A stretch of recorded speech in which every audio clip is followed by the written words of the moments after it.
नमस्कार, स्वागत है आपका आर न्यूज 24 में।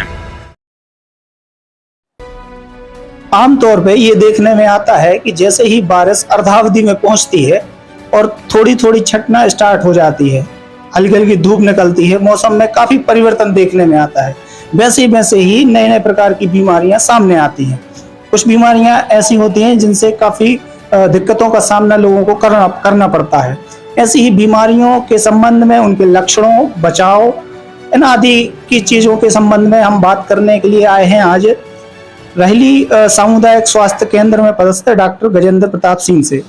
आइए हम बात करते हैं। सबसे पहले डॉक्टर साहब, स्वागत है आपका आर न्यूज 24 में।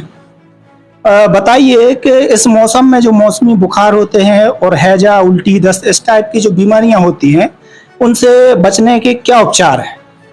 सबसे पहले तो मैं आर न्यूज 24 के सभी दर्शकों का नमस्कार करना चाहूँगा। जी धन्यवाद। चूँकि अभी ये मौसम ऐसा मौसम होता है जो ट्रांजैक्शन पीरियड होता है। बारिश खत्म होने वाली होती है और ठंड आने वाली होती है, और अभी तो इस बार बारिश ने तो ज़्यादा इस टाइम पर पिछले कई वर्षों से ज़्यादा बारिश हुई है और बहुत विपत्तियाँ अपने देश और प्रदेश स्तर पर आई हुई है। ऐसे में कई बीमारियों ने भी अपना घर बनाया है। अभी चूंकि जैसा कि आपको मालूम है कि पानी आता है, नदी नालों का पानी आता है, वही पानी चूंकि पीने में कुएं का और इस्तेमाल करते हैं, पानी उतना शुद्ध नहीं होता है। तो ऐसी परिस्थितियों में डायरिया होने की बहुत ज़्यादा संभावना रहती है। अब चूंकि अगर किसी को डायरिया की परिस्थिति बनती है तो क्या होता है, अपने इधर परेशानी ये होती है कि सबसे पहले इंसान वेट करता है कि अपने आप ठीक हो जाएगा, जबकि उसके लिए प्राथमिक उपचार के लिए प्राथमिक स्वास्थ्य केंद्र अपने नगर में स्थित सामुदायिक स्वास्थ्य केंद्र तुरंत पहुंचना चाहिए। उसको चिकित्सक की सलाह जरूर लेनी चाहिए। अभी अपने पास के बगरौन गांव के कुछ 2 केस आए थे जिनको ज़्यादा सीवियर होने की वजह से, डायरिया ज़्यादा सीवियर होने की वजह से उनको जिला अस्पताल रेफर करना पड़ा। वो क्या है, पहले घर में इंतजार करते रहे कि हम अपने से ठीक हो जाएंगे, और जब परिस्थिति बिगड़ी तब वो अस्पताल की ओर आए। अस्पताल में उनको प्राथमिक उपचार करके रेफर किया गया। यही परिस्थिति बनती है बच्चों में, क्योंकि छोटे बच्चे होते हैं और वो लूज मोशन जाते हैं तो अपने इधर ये सोचने का मन बना लेते हैं लोग कि बच्चे के दांत निकल रहे हैं या कुछ और कारणों से ऐसा स्वाभाविक है, जबकि ऐसा स्वाभाविक नहीं है।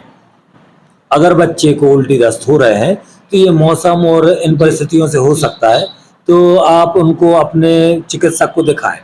और उनके लिए जैसा कि हमारे टीवी पर हमारी सरकार विभिन्न प्रोग्राम चलते ऐड देती है कि जिंक की टैबलेट और ORS की टैबलेट अपने आंगनवाड़ी सेंटर में भी ORS के पाउडर और जिंक की टैबलेट मिल जाते हैं आसानी से। तो ORS पिलाएं बच्चों को, जितनी मात्रा में पानी में घोल के मिलाना है, और जिंक की टैबलेट दें और अपने स्वास्थ्य केंद्र जरूर पहुंचे।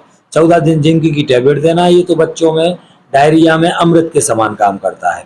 दूसरी, अभी ऐसी परिस्थिति है कि अपने इधर बुखार के मरीज बहुत तेजी से बढ़ रहे हैं, और वायरल फीवर होने की वजह से लोगों में प्लेटलेट्स भी कम हो रही है। तो जब इन्वेस्टिगेशन कराते हैं अपने स्वास्थ्य केंद्र में तो प्लेटलेट्स कम आती है। लोगों को डर लगता है डेंगू का या दूसरे रोगों का।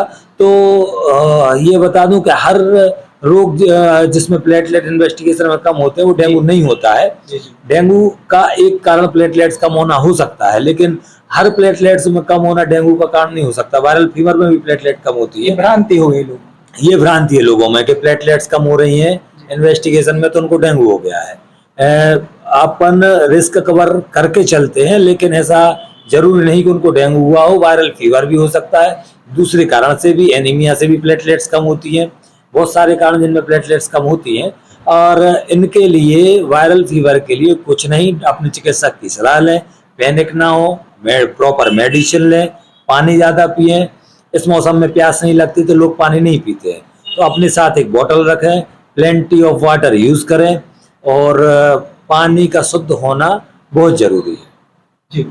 अच्छा डॉक्टर साहब, एक और बात है कि इस मौसम में चूंकि लोग खाने पे, अपने डाइट पे ध्यान नहीं दे पाते हैं कि किस तरीके के भोजन, सब्जियों का उपयोग करें, तो किस तरीके की सब्जियां, किस तरीके का खाना लोगों के लिए अभी सुरक्षित है जिससे वो स्वस्थ रहें? जैसा कि आज के सभी को मालूम है कि बाजार में जो सब्जियां आती हैं बहुत बार ऐसी संभावना होती है कि उन पर कीटनाशक का इस्तेमाल किया गया हो। तो सब्जियों को सबसे पहले तो अच्छे तरीके से धो लें, फलों को धो लें, कटे हुए फलों का इस्तेमाल ना करें। बाजार के जो खुले हुए आइटम है, चाट समोसा, ये इस्तेमाल ना करें।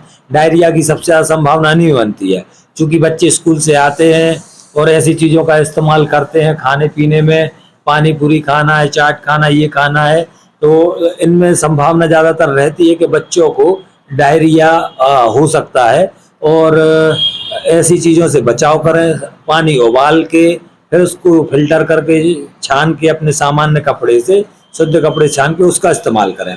और दूसरा, कटे हुए फलों को तो इस्तेमाल ना ही करें। अगर आप घर में फल भी ले गए तो उनको अच्छी तरह से धो के खाते समय उनको पूरा फिनिश करें, और कटे हुए फल अगली बार इस्तेमाल करने के लिए ना रखें। जी डॉक्टर साहब, एक लास्ट जानकारी चाहता हूँ अपने दर्शकों के लिए कि चूंकि कोविड के फिर से केस बढ़ने लगे हैं, अभी अभी कल ही सागर में एक और केस दर्ज हुआ है बीएमसी में, तो यहाँ के लोगों को एहतियात के तौर पर क्या आप सलाह देंगे? अपने स्टेट में तो ऐसा अभी बहुत ज़्यादा पैनिक होने की कंडीशन नहीं आई है। अपने देश में भी ऐसा नहीं हुआ है।